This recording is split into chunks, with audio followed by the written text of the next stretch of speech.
Now I would like to invite up to the stage the lovely Natalie Kornbluth, who I roped into doing this just as she walked through the door. This piece that we're about to read, actually I'm proud to say, was published in last semester's transfer. I believe it's Transfer 101. And it was Brayton, actually, who suggested to me that I should try and turn it into a performance piece. So hearing it out loud, I think that we'll see if that's applicable.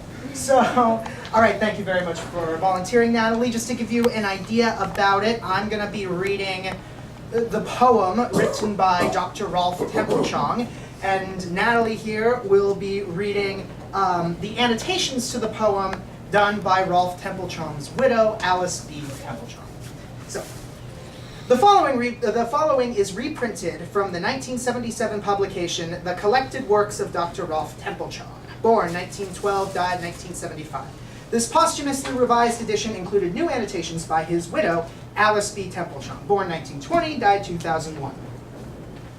My Lowing Cow, 1951.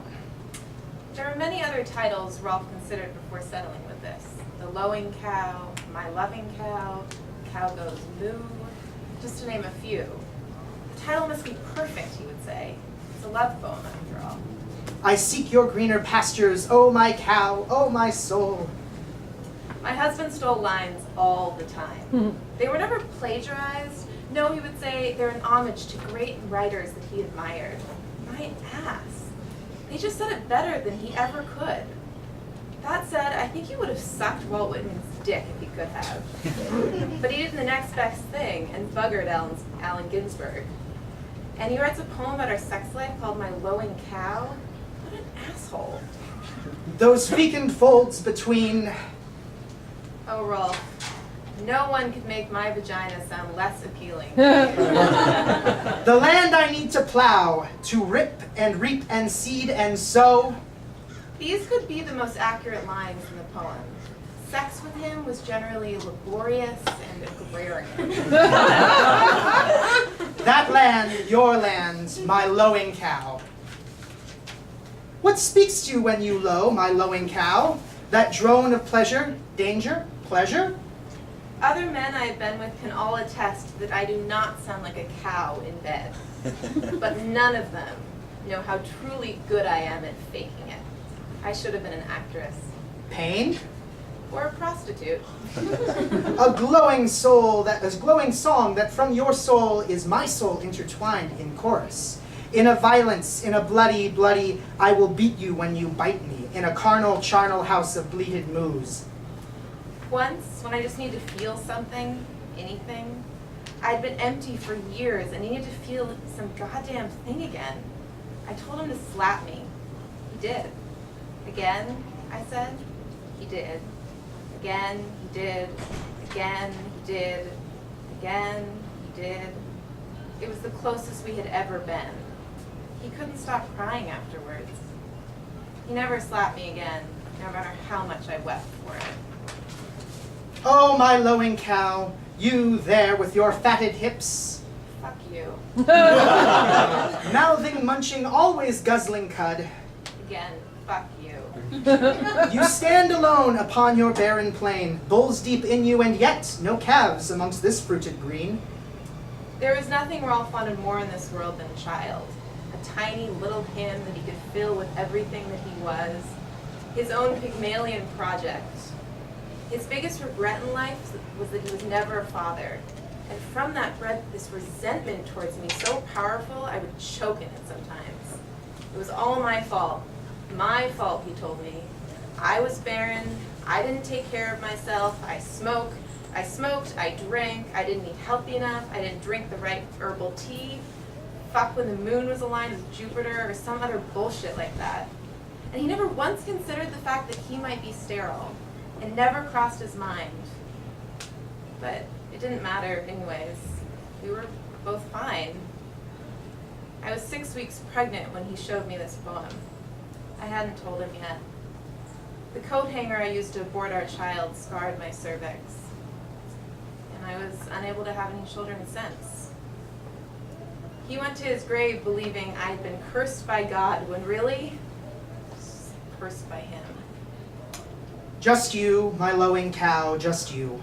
And me, my lowing cow, and me, your stud. Let us walk tall together toward the slaughterhouse. We sure did, Rolf, my love. We sure did. Thank you. Thank you very much. Natalie Bournemouth, everybody.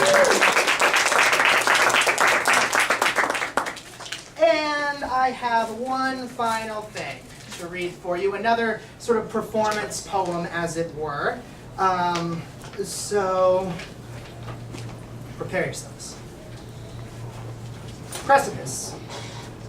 Dissipation is actually much worse than cataclysm. Tracy Letts, August Osage County.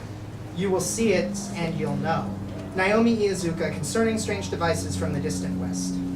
Act 1. Bless you, boy, bless you, and you will be, and I will be, and you will be blessed with God's best, and go forth unto this land. I will go forth and make it bleed your colors, for you, my boy, are blessed. I give it to you now, not that you may remember time, but that you may forget it now and then for a moment, and not spend all your breath trying to conquer it. William Faulkner, The Sound of Fury. But still, conquer it you must, I must. You must, for time is thine, and time is on my side. Yes, it is, my boy, yes, it is. So forth and sunder you must go, I must, and kill they that make you, I must. For you are the glory, you are the sun, I am, and you must die for us, I must. Act 2. Halloo your name to the reverberate hills, and make the babbling gossip of the air cry out, Olivia. Olivia, Olivia, Olivia, oh my Livia, mine and mine, oh my Livia, and I live just for you, and true Olivia, mine and mine. Imagine, if you will, a boy who has never known of love, has known of love, but in want of newer knowledge, and has never known. Imagine that boy and Olivia, and imagine Olivia who can never know this boy and the thing he wants to be loved, and imagine if she held it in her hand, could she see it for what it was or what it wanted to be? And imagine this boy and his heart inside hers, and imagine her heart where his lay, and her heart never knowing they were holding hands the whole time. And imagine this boy's imagination and the breath of kisses heating up the gloss behind his eyelids, and imagine Olivia, imagine Olivia, imagine Olivia, imagine Olivia. All you need is love. Yeah, right. It's not the fucking 60s anymore. Act 3. But you are blessed. With breath and blood you have been blessed. No rest for the weary nor the blessed. I have been, you have been. No rest, no love for those been blessed. Life is very long. But not for you. No, not for you have been blessed, and with it comes the rest of the world to push you up and up and up until you break the surface and drown, until I drown, until you drown in the sunlight, until you turn that other cheek so we can beat you to death. I am blessed. Act 4. These are dark times we live in. J.K. Rowling, Harry Potter and the Deathly Hallows. Change we can believe in. Ahmadinejad is Hitler. Abu Dhabi Crown Prince Mohammed bin Zayed. Obama is Hitler. Bush is Hitler. Hitler is Hitler. I am Hitler. Kim Jong-il is Hitler. I am the devil. Mandela is Hitler. I am evil. Jesus is Hitler. I am Jesus Hitler III. Axis of Evil, Patriot Act, WMD, stay the course, mission accomplished, death to the USA, death to the IMF, 9/11, Osama, Saddam, death, God is great, death, yes we can, teabaggers, I am I, we support your war of terror, Borat, the sky is falling, things just can't get any worse, someone, I am become death. Act 5. I stand at the edge of the continent where the West went to die. The Pacific and I stand almost as one, as sky and land are one. At the horizon I stand. I stand at the edge. I stand, I blessed, I beaten, I bruised, I loved, I empty, I cry, I sacrifice, I hate, I kill, I birth, I shit, I laugh, I piss, I laugh, I blood, I cry, I eat, I full, I create, I elate, I eviscerate, I uplift, I breathe, I condemn, I come, I salvation, for lo, ne'er was it written that I am the Lord. I do not need to die to help destroy the world. I stand at the edge of the continent where the West went to die, and I grasp a sailboat in the distance, trammeled in the same impossible consequence of something else beyond. Thank you.